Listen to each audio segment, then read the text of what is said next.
Eh? Kita apa?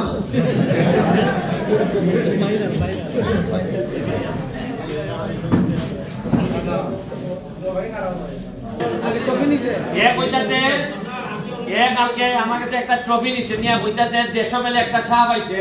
সাপের নাম কি? কি সাপ? রাশেদ ভাই ভাই ভাই সাপ। রাশেদ ভাই ভাই। সেটা আমি পরে আলাপ করতেছি।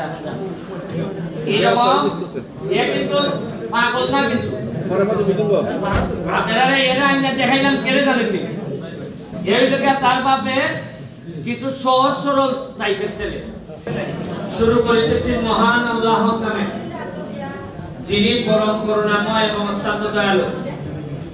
একটু আজকে তোমার 5 মাস হইছে আমি এমপি হইছি। যেভাবে এমপি হওয়ার পরই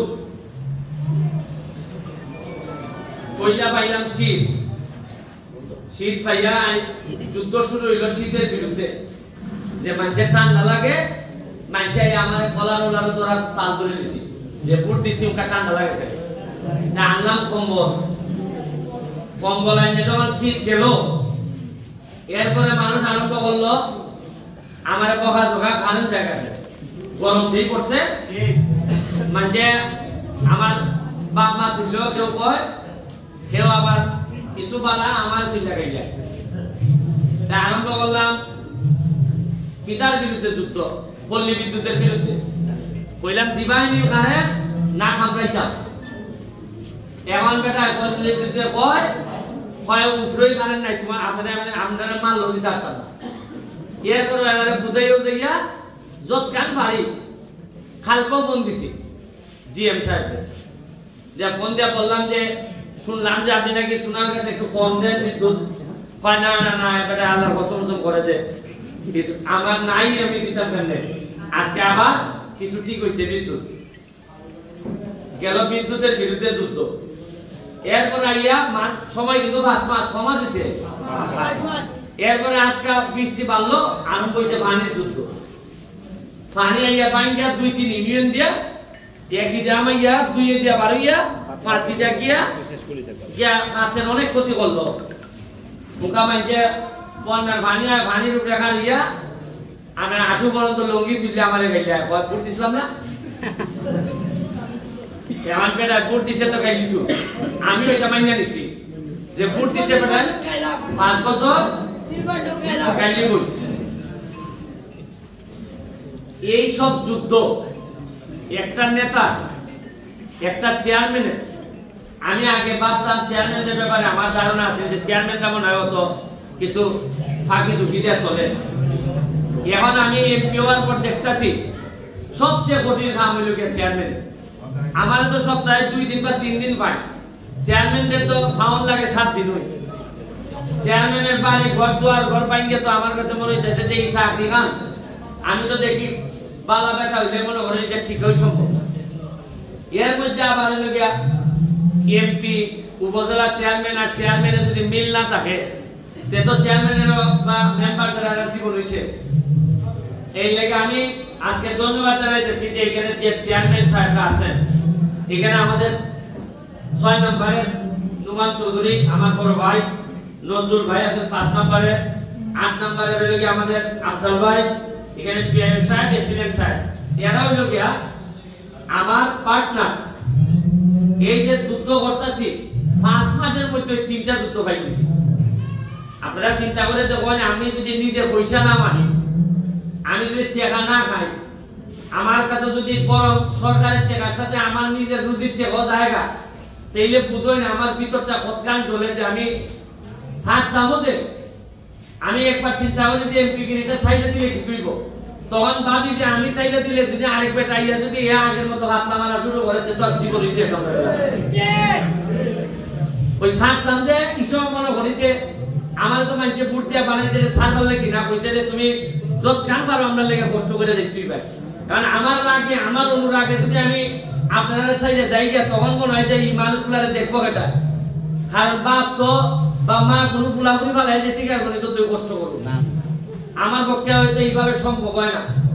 আগামী নির্বাচনে আমি হয়তো কিতা চিন্তা করবো এটা জানি না, তবে আপনারা লেগে আমরা এই যুদ্ধে আমাদেরকে যিনি সবসময় সহযোগিতা করেন তিনি হচ্ছেন কি জননেত্রী শেখ হাসিনা, আমাদের সরকার প্রধান, মাননীয় প্রধানমন্ত্রী। আমাদেরকে বিভিন্ন সময় সহযোগিতা করেন মাননীয় ত্রাণ প্রতিমন্ত্রী। উনি আমাদেরকে বিশেষ করে সোনারঘাট মাধবপুরে আমি ওনারে বুঝাইতে সক্ষম হয়েছি যে আমাদের এখানে আপনারা আগের মতো ভাবলে হবে না, আমাদের অনেক কাজ আনাজ বাকি, অনেক বরাদ্দ দিতে হইব। আজকে আমরা প্রায় এখানে 500 খাবার পাইছি, এর মধ্যে 250 মাধবপুর, 250 সোনারঘাট, আরো কিছু এক্সট্রা আছে। আমি একেবারে যারা গরিব, যারা দরকার নিশ্চিত করছি, বিভিন্ন লোক রেডিয়া আমার সাথে যারা সম্পর্ক ভালো এই বেশিতে কিন্তু দেই নাই, বরং যার সাথে যার সম্পর্ক ভালো খারাপ এটা না, আসলে প্রকৃত গরিব মানুষ পাইছে কিনা এটা আমি নিশ্চিত করার চেষ্টা করছি, এবং আমাদের প্রশাসনও একইভাবে নিশ্চিত করার চেষ্টা করছে যাতে এটা পায়। এখানে আপনারা জানেন পটুয়াখালীর চেয়ারম্যান উপস্থিত আছে, আমার ছোট ভাই সেলিম, যারে নিয়ে আমি অনেক কাজ করি, তারে নিয়ে গত সপ্তাহেও একটা হাততালি দিন তার লাগি। গত সপ্তাহে সেই আমাদের নিয়ে গেছে, নিয়ে ছিলেন ভবন লাগবো 2টা, ওই আপনাদের জন্য আবার আমি গেলাম গিয়া এসিলেন ভবনের ডিপিপি হয়েছে, এটার জন্য বললাম যে একটা এরা আবার কত শতক জায়গাও চায়, একটু বলে দিবেন যে জায়গা দিতে হবে তাদের ঠিক থাকে, এগুলো আমরা করতেছি। আপনারা আমার জন্য দোয়া করবেন যাতে বেঁচে থাকতে পারি আর সুস্থভাবে আপনাদের জন্য কিছু কাজ করতে পারি। আমি জানি যে মানুষ থাকে 5000 আর বরাদ্দ 500 লোকের লেগে, বাদ যায় 4500 মানুষ, কারণ দেশে তো জনসংখ্যা বেশি। তারপর আমি বলবো বাচ্চাদেরকে পড়াশোনা করা, বাচ্চাদেরকে ট্রেনিং এর ব্যবস্থা আমি একটার পর একটা করতেছি। সেলাই মেশিন আইতেছে, কিছু সেলাই মেশিন কন্ট্রোলের ব্যবস্থা করব। চা বাগানে সবাই আমরা রেইনকোটের ব্যবস্থা করতেছি। আমরা গ্রামে গ্রামে ফুটবলের ব্যবস্থা করে পাঠাইতেছি, আপনারা খবর নিয়ে দেখুন সব জায়গা। আর গত 40 বছরও টিয়ার কাবিটা দিয়া এত কাজ হয় নাই, যত কাজ এই 5 মাসে সোনারঘাট মাধবপুরের মাটিতে হয়েছে, আপনারা খবর দিয়ে দিচ্ছেন। এখানে আজকে উপস্থিত আছে আমাদের ছাত্রলীগের নেতৃবৃন্দ, নতুন কমিটির এই সভাপতি, সাধারণ সম্পাদক, সাবেক আহ্বায়ক সুহেল রহমান, আমাদের সোহাগ, পৌর আওয়ামী লীগের সাংগঠনিক সম্পাদক, আমাদের যারা আছে এখানে কাজল, আমাদের সোহাগ ভাই 10 নম্বর ইউনিয়ন, এবং আশিক সেগুলোকে আমাদের এই সাবেক কলেজের সভাপতি না বর্তমান কমিটির সভাপতি, সহসভাপতি সাথে নিজাম চৌধুরী, এখানে যারা আছে তারা সবাই নামের নেতা আর কাজে হইলে কামলা। কারণ আমার চেহারা দেখে বুঝুন না এটা কামলা ড্রেস, কিন্তু যেসা সময় আগ বুঝলে লাউন যায় বুঝলে নেমে যাও যায়। আল্লাহ বাবা ইন্টারভি করলে ফলাই ভালো নাকি হ্যাঁ তুই কিতা মানো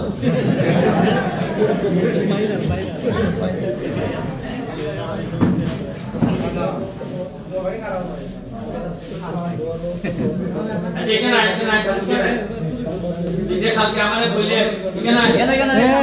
এখানে সামনে এদিকে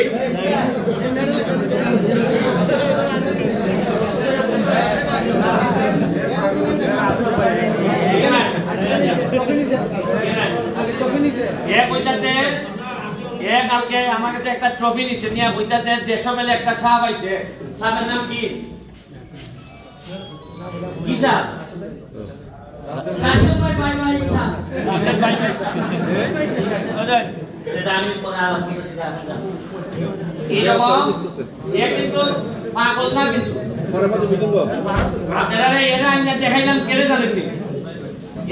তার বাপে কিছু সহজ সরল টাইপের ছেলে, এখন এর চিকিৎসাটা করাইতো কেটায়, এর বাপ আমার তার আইয়া বলতেছে বাবা ছোটবেলার থেকে তো আমি কোনো চিকিৎসা করাইতে পারছি না। এ কিন্তু ভাগ হলো না, কিন্তু যদি চিকিৎসা করাইতে পারতাম ঠিক মতো এর ভাবে করাইতে পারতো, আজকে ছেলেটা এইভাবে বানে বানে ভুললো না। আমরা এইসব ছেলেদেরকে আমি মনে করি নেতা হিসাবে যে আমরা পারছি না, এটাও আমরা ব্যর্থতা। আমার গোলামের লেগে যে চিকিৎসা দিতাম পারছি, এর লেগে আমি দিতাম পারছি না। এর লেগে এক কিছু আধা পাগলামি করলো, আমি কই আইও তো এমপির সাথে কোনো অসুবিধা নাই যে এলাকার এমপি মানে না ভাগল ঠিক করতো এই এলাকার সাথে তো এমপির সাথে ভাগলই থাকতো না লেখাটা থাকতো আমি অত বড় কোনো এমপি ছিল না আমার দ্বারা ভাগলাই থাকতো না পাগলে ওগুলা যা আছে আরে এই দেশে তো কতটা এটা আমরা দিতে গেলাম না এটা বাকিটা আমি অন্য ভাবে সার মনে এখন আপনারা আইজন অনেকক্ষণ ধরে কষ্ট করছেন মাল খান দেখা কোন ধরনের 2 নম্বরই হতো না দেখা গুন্না যেটা পাইবা সব এটার মধ্যে থাকবো এসব কিনা থাকবো এই মালের ভিতরে আমাদের হিসাব নেই যে বস্তাটা পাইবা বস্তার মধ্যে কিনা থাকবো কোন 10 কেজি যদি আগেই 5 কেজি ওরাই দিছিলা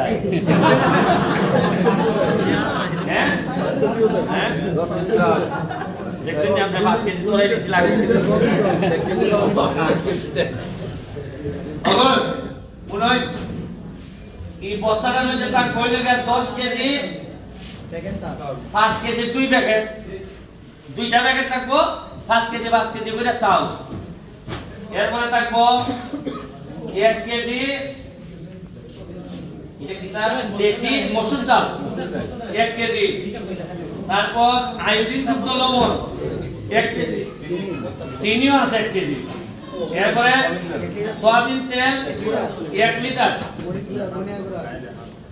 আর মরিচের গুঁড়া 100 গ্রাম হলুদের গুঁড়া 200 গ্রাম ধনিয়ার গুঁড়া 100 গ্রাম 17 কেজি 40 গ্রাম ঐতিব ওজনটা এর মধ্যে যদি 100 গ্রাম ওজন কম হয় আর মাল কিছু কম মিলে আমার দ্বারা এইটা মিনিমাম 1-2 জনের চাকরি দিব আমি কইছি যে আমি নিজেও খাই না 2 নম্বরে আর কেউ খাইতে দিতাম না কইছি না আপনারা কই আমি রমিতাম যে পয়সা আমি খাই না বা আমার লোকেরা খাইলে আমি জানি এটা হইতো নি না আমি যতদিন আছে এটা হইতো না তাহলে আপনারা দোয়া করবানি শেখ হাসিনার লাগি আমরা লেগে দোয়া করবানি আমরা তো হামলা করবানি চেয়ারম্যান হতে করবানি সবার লেগে করেন আমরা কিন্তু 2 নম্বর লোক না বহুত চেষ্টা করতেছি বুঝছেন ভালো থাকবা থ্যাংক ইউ জয় বাংলা জয় বঙ্গবন্ধু